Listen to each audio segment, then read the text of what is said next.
अपने सखी से पवन जी अपने मर्दे का बखान बतियावत बा का कहलस रहेली सखी रे कहे रहेली सखी रे 9 दिन सखी रे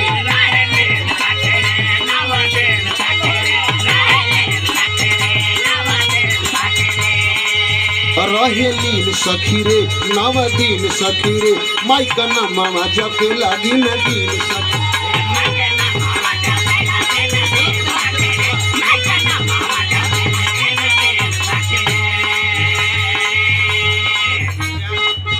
परानेपुर प्रयागराज इलाहाबाद से हमारे मुन्ना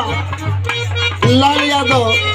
प्रीति जी के धरती से सम्मान के लिए 100 रुपया बहुत बहुत धन्यवाद। का कहे रहेली सखी रे 9 दिन सखी रे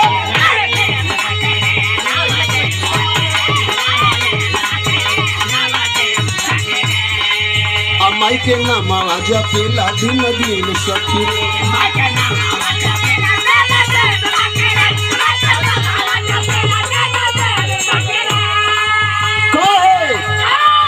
प्रीति जी भोरे में मंदिर के खोले के वाड़ी भोरे में मंदिर के खोले के वाड़ी सखी पियावा पुजारी आय हाय रे सखी पियावा पुजारी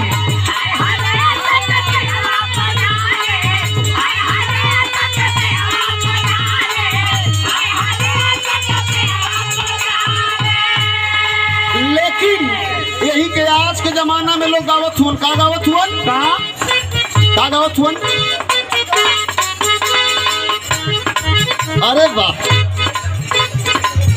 रहेली सखी रे 9 दिन सखी रे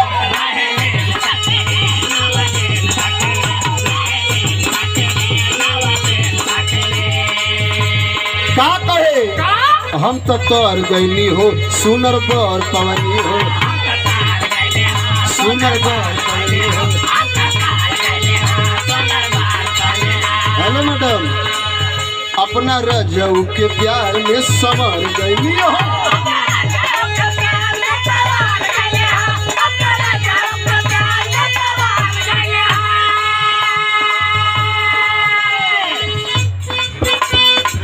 ई खुशी रहे न गवारे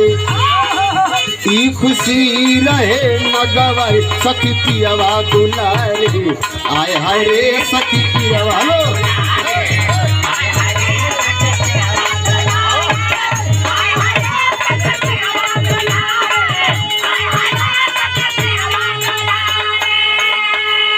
और श्रीमान कमलेश पाल जी डोमरी बली मुंबई से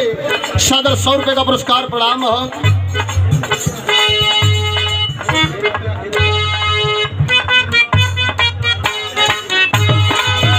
यहाँ हो ए राजा हम के बनारस घुमाता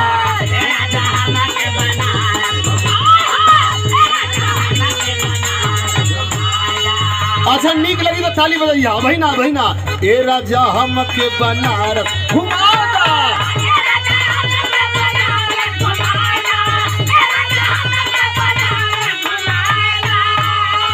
चल के गोदौलिया पनवा खियादा चल के गोदौलिया पनवा खियादा ए राजा हम के बना